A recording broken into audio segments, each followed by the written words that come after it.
Hey guys, what's up and welcome back. Now, I apologize for not posting a very long time. Please understand that I do have a day job that requires me, even when I'm not there, because I'm promoted to managerial staff. So, very busy. But that's not a real reason why. I've just haven't been playing Yu-Gi-Oh quite often because I'm not really that interested with the ban list. Like pendulums without Electromite doesn't really make any sense. You lose to most common things like Nibiru. I'm just really not interested that much. However, you guys complained at me and said I haven't posted in a while, so I'm going to post a deck profile. Really and truly, I was waiting on two things. One, the ban list. Two, the new set to release because I need to play the Firewall Singularity Dragon. So let's go into the deck profile. I'm going to speed through because I'm going to do the combat and we play one Astrograph. Then for the Magicians, triple double Iris. We have double Harmonizing, double White Wing, not optional, you have to play to do the combo, and one Oath, just because we need a low skill. And that rounds it up for all the Magicians in the deck.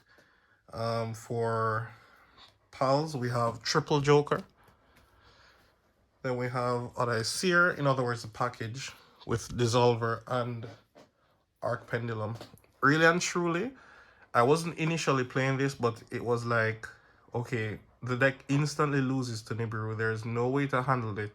At least leave out a cushion in the deck just in case if you get Nibiru. And you can play through Nibiru. Just build your board. It won't be as powerful as your normal boards, but as in having 3 negates won't kill you. Then we have the triple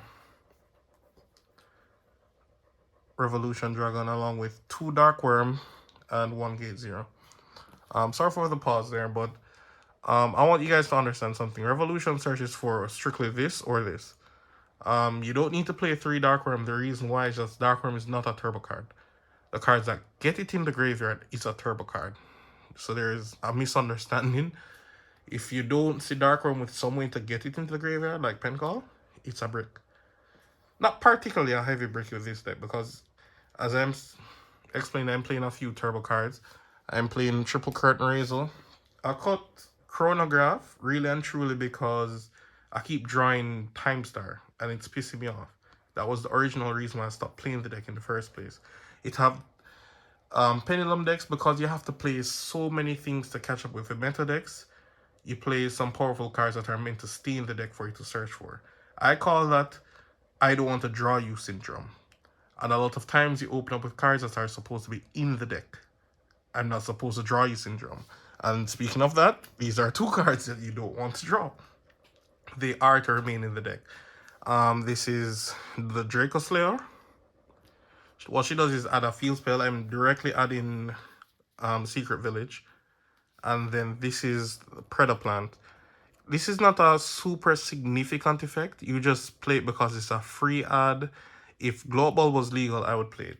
If you're wondering why it's in here, when Saj hits the graveyard, he gets to add a level 1 plant monster in Yu-Gi-Oh! So it's not limited to being a pendulum card or anything like that. It's just right now, out of the selections of level 1, this one makes the most sense.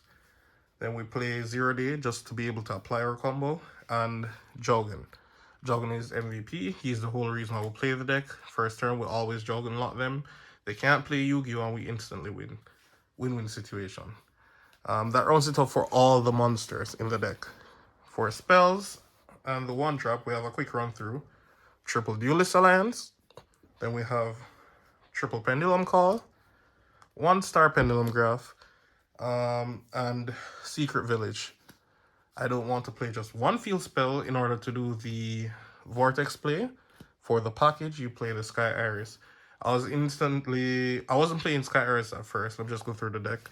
We have Time Pendulum Graph and Foolish and Shrine.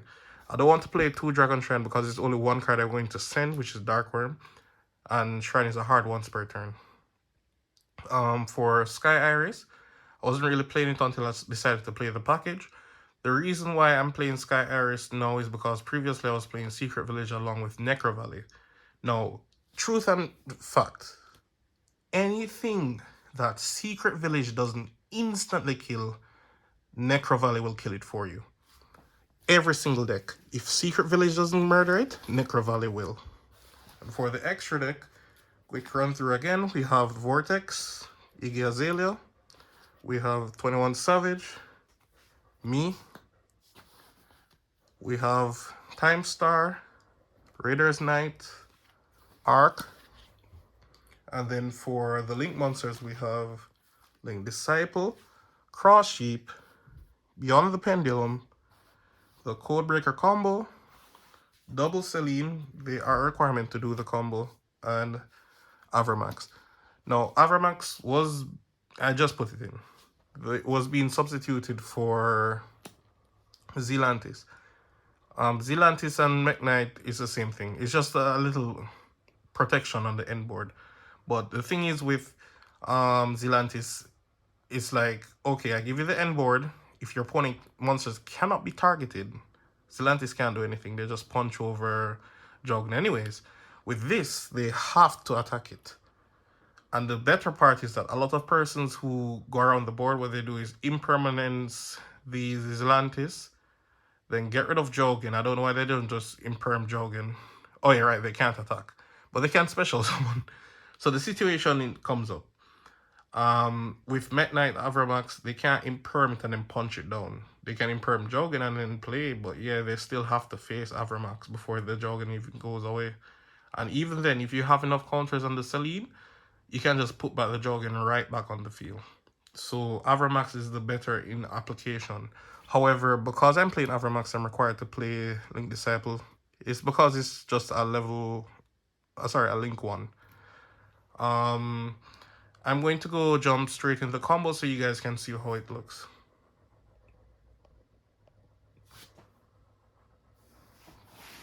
Alright, the video is not stopping for some reason, so I'm just going to have to go with it. I've reduced the combo into a 2-card combo. So now we only require a Pen Call and Dark Worm, and we can do everything. So first, we're going to do the obvious Pen Call, Dark Worm. We're going to add White Wing and a high scale. The high scale doesn't require it to be double iris or anything like that, just need a high scale. We'll use Dark Worm effect, summon itself, next effect to add gate 0.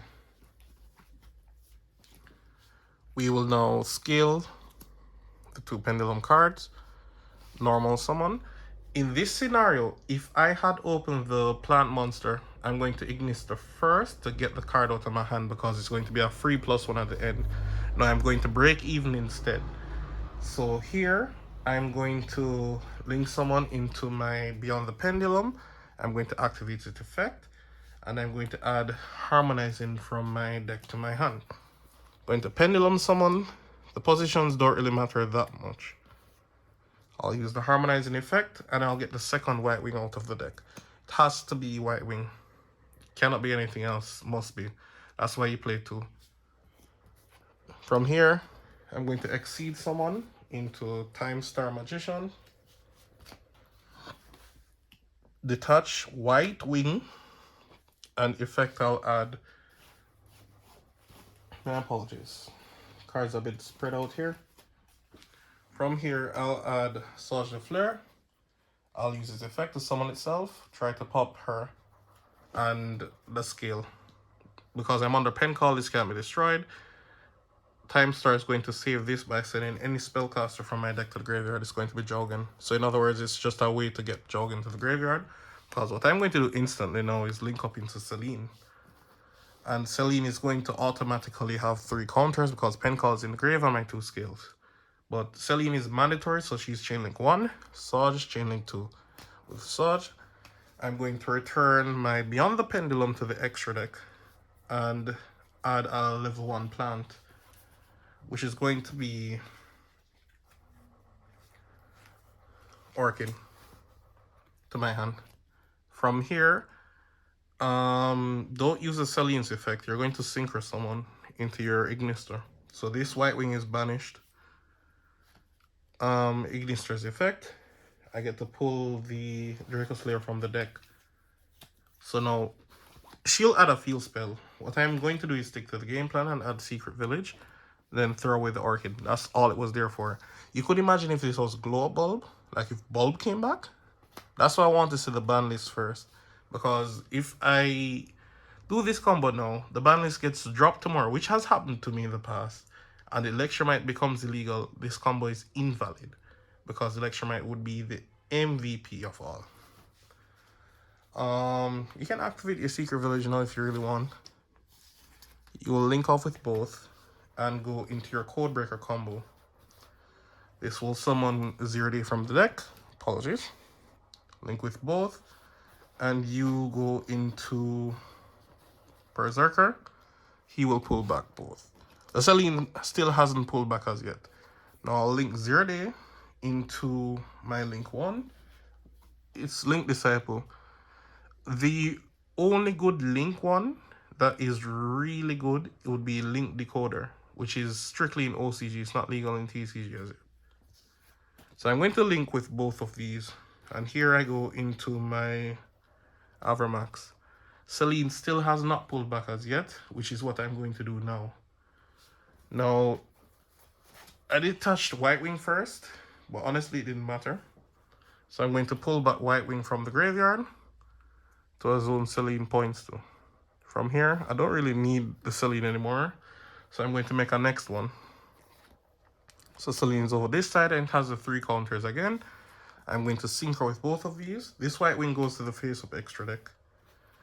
I go into my barrel and I use effect to equip. I'm going to equip the biggest monster because that gives him 3 counters.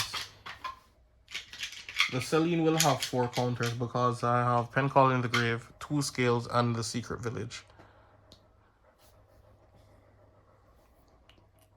I'll use Celine's effect now and pull back Jowgen. You can reel someone in any zone. The corners are always the best to work with, just in case something happens. And this is it. So off the 2 card, Pen Call Dark Worm, this is full combo. Most persons cannot out this. Most meta decks cannot out it. You instantly win. I have never done the entire combo and lost. Never. Impossible, more likely. Because most decks special summon. Logically, Flounder can do their thing. Not that I see anyone playing Flounder anymore. But as in, the barrel is going to negate the first interaction. And it's not like they can use any spells, so their turn most likely end right there and then. Really and truly, the barrel is not, I don't want to say it's mandatory, but common sense says this is the meta where everyone is main decking evenly matched. You have to play something to handle that. That's why the barrel is there. It's not really to negate anything else. I just don't want to get evenly matched. They can always imperm and find their way out, so you can negate the imperm. Most situations I've never been impermed and evenly. The reason why is just that most persons will always try to imperm to stop me from doing my combo. And the thing is, the resources it takes to do this is so little, it always goes through, regardless of being imperm. I've been ashed, imperm, and effect veil, and they still got this combo. Remember, we didn't use any of the other 3 cards in our hand. As I said, Mekk-Knight is doing better than the Zelantis because Zelantis only pops and it targets, which is annoying. So some persons, if they already have an established board, Zelantis is not getting me out of it any at all. A next thing to explain, it's, I apologize, where's the extra deck? This is normally my way to end a game if someone breaks the board. Like, this is just one go. No one has ever lived. And they don't expect it either. Arc Rebellion just isn't fair. It's just not intended. Like, the card negates every monster on the field permanently and gains the attack permanently. Now, this wasn't, well, it is a failsafe just not designed properly. This is just a card that's not designed properly. The reason why is just that they thought it would have ended the game, so it doesn't need to, hey, return to normal attack. Sometimes it goes up to 10,000, actually like 11,000. I've never summoned it and it hasn't finished the game. So that's that. Most persons always instantly lose to this. This is the combo I'm going with. This is how I'm playing Pendulum Magician. The real reason why I'm playing Pendulum Magician is that I tried every other Pendulum deck, but they're just not working. I played Endymion and I instantly regretted it the moment I played Runic Natural. There's someone one Natural beast and the deal was over immediately. Um, Draco Slayers weren't bad. In my opinion, they were the best Pendulum deck. It's just that not only am I still learning the deck, it just has a bad matchup against Metal, where you just lose unnecessarily. You're not even misplaying. The amount of hand traps and things just eventually get to you. But Draco Slayers was good while I played it. But I decided this is the deck. Like, just the Secret Village and this wins a lot of matchup. Example, Runic. What are they going to do? What are they going to do? Aside from that, um, any meta deck actually, they instantly lose because they can't special someone. It's not like they have an instant out. What I was thinking on the lines of is playing IP Masquerena instead of the Link Disciple. Because really and truly, there's never a situation where you can't IP. But the thing is to it, no one is really destroying anything by card effect. It's not like they can activate Darkhold or Regeki or Lightning Storm. None of those can be applied. It would have to be Bean Deck in a... Well, Kaijus can't work either. Or Lava Golem. They have to directly have Sphere mode or evenly. I've seen where persons main deck Lava Golem. Like, you'll be wilding right now. It didn't work. It didn't work because I always have Jowgen. But as in, if this didn't go through, it would have been very ugly. But you guys can tell me what you think in the comment section. You know, I always listen and follow up on everything. I've been having a busy time. I've been trying to get more healthy, lose weight. I went to the gym literally almost every day. I've actually lost quite a significant amount of weight. But I'm still trying to be a better version of myself. That's why I'm not really posting anything. I'm still trying to live my life first. And as I said, I'm just really busy. I do have a day job that consumes a lot of time. So I don't get to play that often. I'm just really, if the ban list goes in my way, I'll start playing Yu-Gi-Oh more often. If I see at least Electromite Combat, that's all I'm asking for, no more. And that's it. So rate, comment, subscribe. I'm out. Peace.